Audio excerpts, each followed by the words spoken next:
Inland Sports. And now joining us here on the Inland Sports Show to help us break down the CIF Southern Section semifinals. Man, it's going to be a good round. We got a lot of local teams still in the hunt for CIF titles. It is Aquinas assistant head coach, Coach Agno. I'm just going to say Coach Agno because every time I'd probably butcher your entire name. But Coach, thanks for hopping on, man. I appreciate it. Thanks for having me. It's always good to come on here and talk football. Well, I'd rather talk about you guys playing in the semifinal round. I know you guys had a tough one on the road in Division IV in that first round game against Redondo Union, but it was still a great year. But what happened in that first round game? Yeah, ended up with some untimely penalties that cost us points inside the red zone. And when you play anybody, you can't afford to make those mistakes. But especially when you're playing, in the Division IV playoffs on the road. Really, really hard to make those mistakes and come back from them and come out the win. So, especially to look at the statistics of the game and then to know the end result, it makes it a lot harder. But, obviously that's football and, that Friday wasn't our night. So. Yeah, when I saw it was a low-scoring game before the final score came across, when I saw it was a low-scoring game, I'm like, oh, this is playing right into Aquinas' hands. This is what they wanted. This is a high-scoring Redondo Union team. This is what they wanted. Yeah, no, definitely they're super talented and, give them a lot of credit, but a lot of self-inflicted wounds that night, and we've made mistakes throughout the season. And, when you make those mistakes against, teams that you're a lot more talented than, or maybe then you can recover from those mistakes. But like I said, when you're playing on even ground or against a team who's maybe more talented than you, it's hard to make those mistakes, especially when we made them in the game, inside the 5-yard line. We had 2 touchdowns called back and ended up not getting points on both of those drives. So, you have to capitalize on all of your opportunities, especially in the playoffs. So 100%. All right, Coach. So I'd rather have you guys playing in the semifinals, but this is the next best thing as you help me break down some of these semifinal matchups. We're going to go numerically. We'll start in Division I. Like the sun rising in the east, you can just kind of pencil in Centennial at least in the semifinals against Mater Dei or Bosco. That's exactly what we got. Monarchs and Huskies. It'll be at Corona Centennial on Friday night in the semifinals. They played the first time back in week 0, the first time around, and Centennial was shorthanded, and they still gave them a game. It wasn't like it was a blowout for Mater Dei. So this time around, what do you think of this matchup? Oh, for sure. I mean, I think Centennial's a completely different team. I think they had 2 corners that were SOP kids that sat out, that both committed to Big Ten schools, which is a big deal, especially when you're playing a team like Mater Dei who can throw it all over the place and has receivers at every position. Mater Dei's got a really good tight end, probably one of the best tight ends I've seen in the Southern section. He looks like a young Brock Bowers if you watch him, and probably why he wears number 19 too. So, but no, I watched Centennial play Mission Viejo on Friday, and it's playoff football and it's Matt Logan. You can never count him out. And, the Longstreet kid's really talented, and Roby's running the ball well. So it's going to come down to, can they run the ball against that Mater Dei front, because it's senior heavy. That D-line's really good, and all their linebackers are really good. So it's a really talented front for Mater Dei. And if Centennial can have some success running the football, then I think, they got a really good chance of giving them their best shot and maybe get into that final. So yeah, Centennial and Mater Dei, they've had some battles in the semifinals. I remember, I think it was 2 years ago at Centennial where they had Mater Dei on the ropes and they let them off the hook. And then last year with them and Bosco, it came down to, I think it was like a 2-point conversion. It was a 1-point game at the very end. So Centennial's been right there on the cusp. So, but again, Mater Dei's the number 1 team in the section, the state, the nation, the galaxy, however you slice it. Mater Dei's number 1. Right. But, so Centennial, rarely are they the underdog, but they're kind of the underdog in this again. For sure, yeah. And I mean, I think Matt said it after the game. He said, anytime you get a chance to take on the number 1 team in the country again, you're just excited about that opportunity. So, they have a lot of talent. Centennial, they're well coached. And I think it's going to really come down to, can they run the ball against that Mater Dei front? Because that Mater Dei front is really good. Yeah, they're legit, no doubt about it.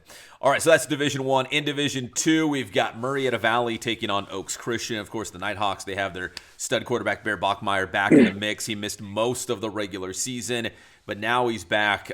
They will be at home against Oaks. I don't know if you follow the Nighthawks very closely, Coach, but they can score a lot of points.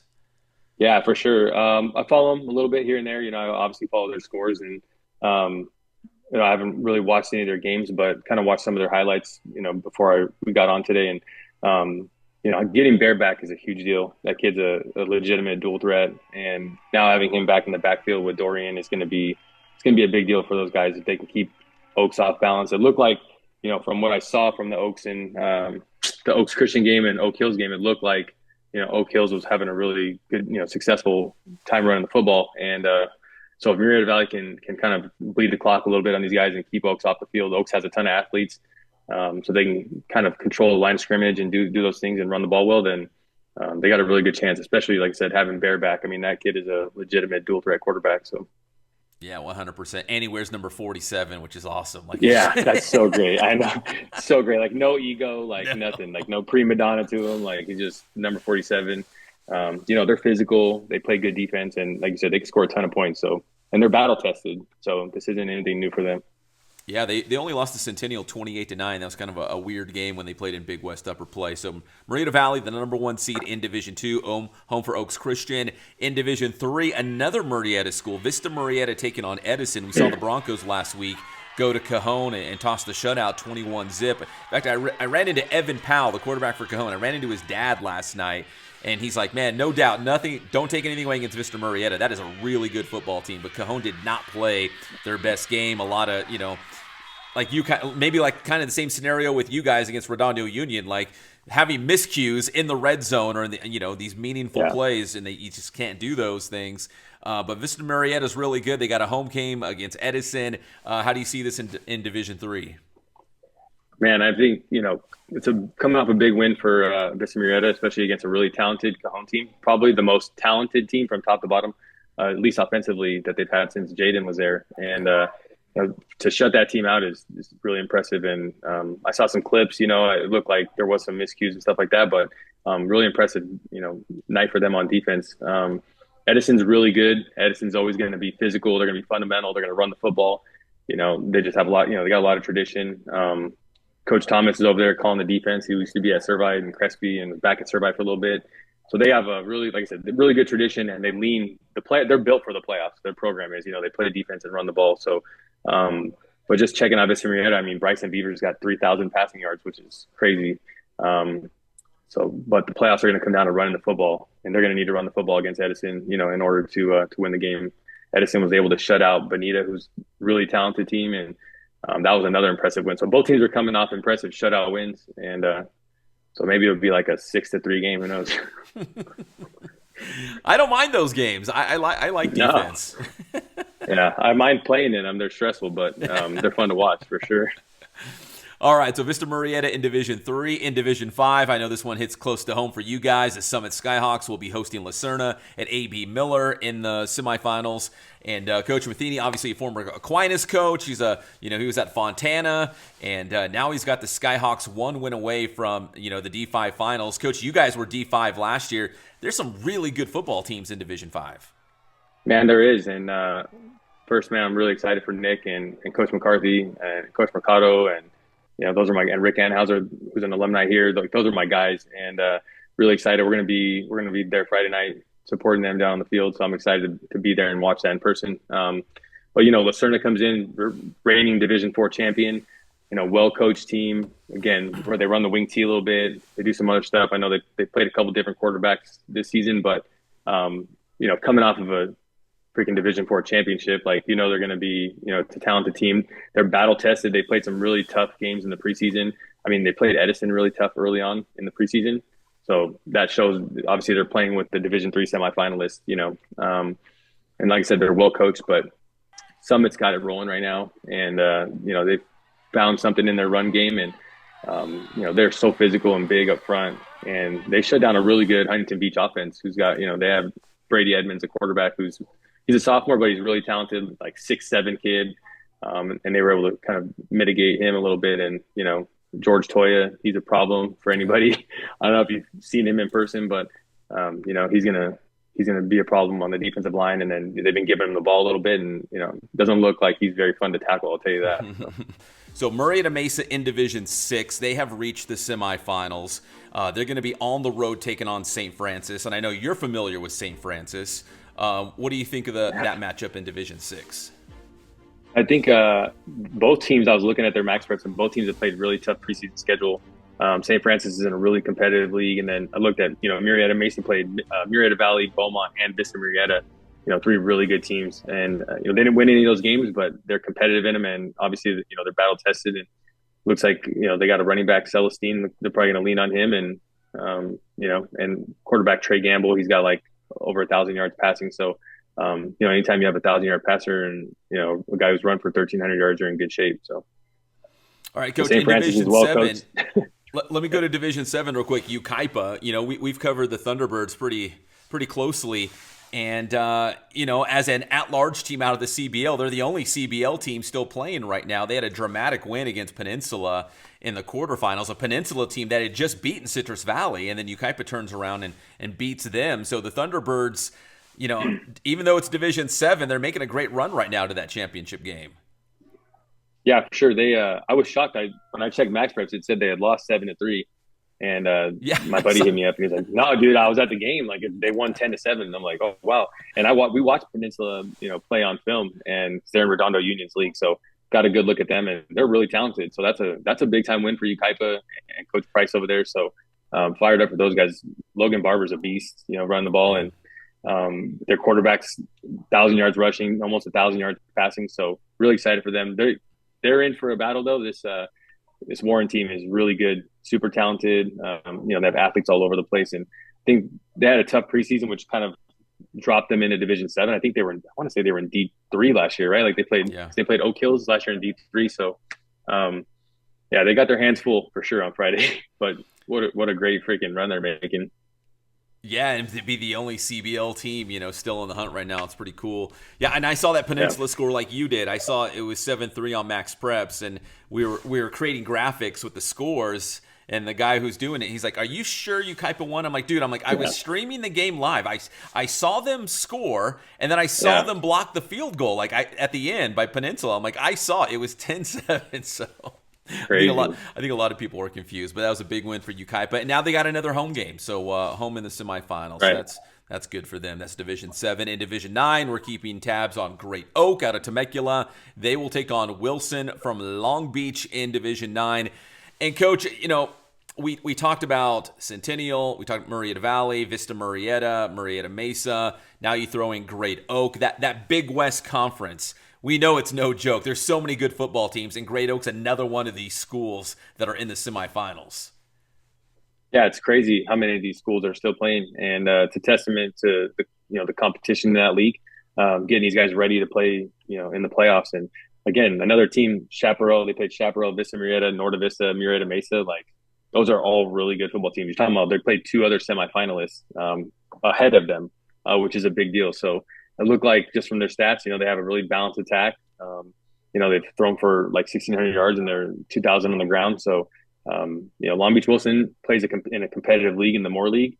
I'm sure they're going to have a ton of athletes and stuff like that. But looks like, from just looking at the statistics and the games, it looks like, Great Oak's got a really good chance they could run the ball. Yeah, I think it's another case of, one of these leagues where it's a tough league and you play a lot of good competition, but if you can finish in third place, or like in UKIPA's case, be an at-large team, you get put in the right division, you could still make a CIF championship run. UKIPA's doing it, Great Oak's doing it right now. Yeah, there's a few teams benefiting from the system. So you learn to manipulate the formula a little bit in your preseason, and if you're in a good enough league, this is where you end up. So you're a gamer, aren't they called like cheat codes or something like that? Yeah, remember Game Genie? Back in the day, you used to put the game inside the Game Genie. Yeah. That's exactly what that is. In Division 11, we got San Gorgonio taking on El Rancho. San G exacting a little revenge against Grand Terrace in the quarterfinals to punch their ticket. I was talking to Coach Chaddick the other day. They were Division 11 last year, and they ran into that really good Ramona team in the first round and just got obliterated. Division 11 this year, there's no Ramona in the bracket. Everyone's it's pretty competitive. Right. Everyone's about the same, and now San G finds himself in the semifinals. Yeah, it's exciting for Coach Chaddick, being back at his alma mater and being able to get them to the semifinals. I know he's fired up about that. And, they got some guys over there. They have really talented receivers. Their quarterback's over 2,000 yards. One of their receivers, Deron Tyson, just got offered by Boise State. Yeah. I saw him post that, and I was like, man, who's this guy? So I went and did some research, and that kid's got elite track speed, Yes. So I see why Coach Danielson's excited about him. and Caleb Taylor's got 11 receiving touchdowns. But El Rancho's they're tough SGV team. Like they're going to come in there and play good defense, and they just knocked off an undefeated Los Amigos team. Yeah. So they're coming in off of a high. So should be a good game. But I like Coach Chaddock's chances with his athletes out on the perimeter. So. Yeah, and I found out too because they've already done the championship coin flips. That San G would be on the road in the finals no matter what. So they were on the road at Grand Terrace in the quarters, on the road at El Rancho this round. They would be on the road in the finals if they advance that far. So he's on the road this week. Yeah. So he'd be on the road every single round all the way out. Which on the flip side, you got the Fighting Matheny's. They've been, I think, based on the coin flips, if they win in the semis, they'd be for sure on the road in the championship. But they've been at home in the first round, the quarterfinals, and now for the semifinals too. So I told him he's living right over there. Man. He's doing something right. Yeah, I don't know how you feel about it. I'm not trying to put you on the spot, but I've covered football in the northern section, the North Coast section, the central section, a lot of different sections. And the higher seeded teams get that home priority. Like the road to a championship has to go through the higher seeds. The coin flip thing, I'm not on board with it. I've never been on board with it. Do you have a take on it? Yeah, I do have a take on the whole thing. I think that there's a part of the system that needs to be revamped. I think we talked about this before, and it's like I don't think there's any value at this point to winning your league besides getting an automatic qualifier to the playoffs. I think that the fact that league champions are on the road in the first round is crazy to me. It's really simple to just take your 16 teams from Cal Preps, no problem, right? And then use a human and just reseed them based off of league finish. And I do like that. I do like that. The higher seed gets the home game. It's just the way it is. I mean, that's sports, right? In general. And if you want home court advantage or home field advantage, then win more games and be a higher seed. Dude, I'm just right. Kind of the way it is. Yeah. Yeah, if you're the number one seed or whatever, that championship run has to go through you guys to get there. Like, for example, like the San Andreas League, Grand Terrace was the SAL champ, San G was runner-up, but GT goes on the road in the first round, and San G opened up at home. So it's like, well, how does that work? So anyways. Yeah, it's crazy. Like I said, there's a human element missing from it to kind of right the ship a little bit. Overall, I think I like it. It's just tough. Like, it's tough to, especially having dealt with it 2 years in a row, it's like you win a league championship and you're on the road in the first round against a second place team, which is what is the point of a league? Why are we playing in leagues? Let's just play 10 random games and try to get in. So like what does it matter? You're right. Put more value on that league championship. And finally, Coach, in Division 12, Carter from Rialto, they're going to take on Wilson from Hacienda Heights. I've seen Carter, I think, twice this season. One of them was against Colton, which was for the league championship, basically. It was for first place in the Skyline League. Colton won the game, but Carter's got some dudes on offense. Like, they're a good team. Felipe Salas does a good job with those guys. Yeah, I haven't been able to watch them play. This is kind of the point if we're not playing where I start putting on the local teams every week and getting like 3 or 4 screens going. Just looking at their stuff, it does. They look like they got some guys on offense. Jordan McKinney, yes, I think that's the running back, and that dude can go a little bit. I watched a couple clips of him, and I'm excited for those guys. It's a great opportunity for them to to bring a CIF championship back home to Rialto. There's a small Aquinas connection with Hacienda Heights Wilson though. Their running back, that dude is a monster. Dominic Izionye, I believe I said it right. He's actually cousins with all the Amajoys. They're like first cousins. So, yeah. So there's a rooting interest for there's Wilson. I'm not rooting for Wilson. I'm rooting for Carter. I'm just telling you that there's a connection. All right, Coach, let's finish it up like this. I didn't even prep you on this, but 8-man football. Are you keeping tabs on 8-man? Because they're already in the section championship games this round. We got CSDR playing for another title.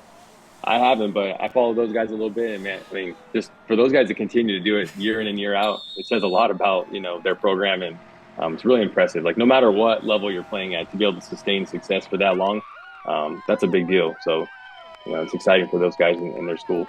Yeah, we've been talking about, local dynasties or teams that the Centennials of the world, right? Teams that are always right there, competing for championships. CSDR has won 2 of the last 3 CIF titles. This would be number, 3 of the last 4 if they can get it done this week against Flint Ridge Prep. But yeah, California School for the Deaf Riverside, man. It's like, at first it was like this Cinderella feel-good story that, Disney was picking up on. And now it's like, oh no, they're just a good football team, a good football program. Yeah.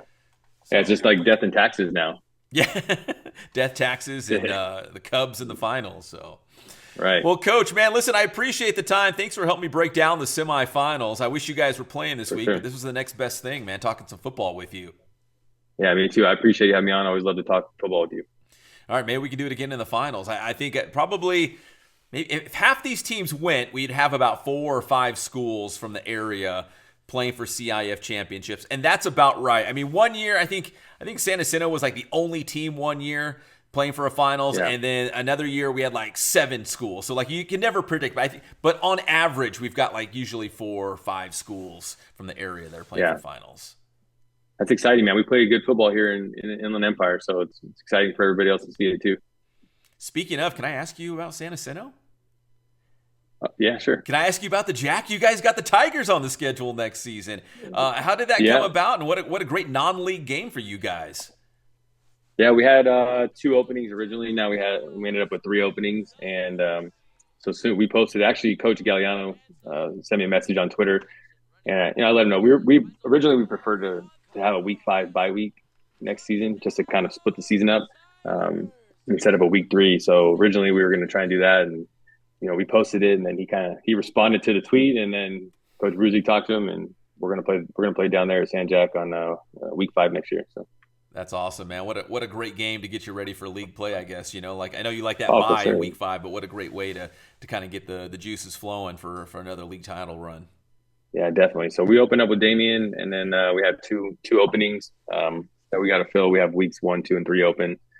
Preferably fill week 1 and 2, take a week 3 bye week again, and then Notre Dame week 4, and then San Jack week 5. So. All right, so we're putting the bat signal up in the sky. So if you guys have an opening, you want a piece of that. If you want to take on Aquinas, hit up Coach Agno. Coach, what's your handle on X on Twitter? It's just at Coach Agno. All right, at Coach Agno. So if you're a coach out there watching the show, the Falcons looking for some games, weeks 1 and 2 preferably, right? Next year. Yes, sir. So. Yep. All right, Coach Agno, thanks for the time, man. Thanks for helping me break down the semifinals, and we'll see who advances to the championship round. Awesome. Thanks, man. Appreciate everything you do.